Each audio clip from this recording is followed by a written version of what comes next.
மதுரை மருத்துவக் கல்லூரி அருகே உள்ள IMA ஹாலில் நாயுடு சேவா சங்கத்தின் நிறுவனர் PK சம்பத்குமார் நாயுடு ஏற்பாட்டில் யுகாதி விழா சிறப்பாக நடைபெற்றது. இந்நிகழ்விற்கு காரைக்குடி மகரிஷி வித்யா மந்திர் மேல்நிலைப்பள்ளி தாளாளர் சேதுராமன் தலைமை வகித்தார்.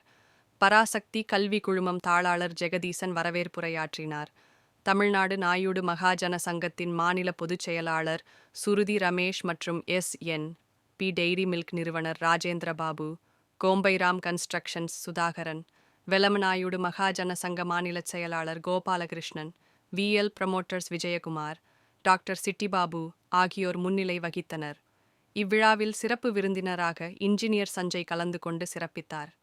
டாக்டர் காவியா ஸ்ரீ விழா பேருரையாற்றினார்.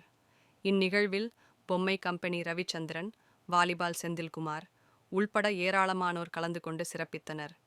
விழாவிற்கான ஏற்பாடுகளை நாயுடு சேவா சங்க நிறுவனர் PK சம்பத்குமார் நாயுடு சிறப்பாக செய்திருந்தார்.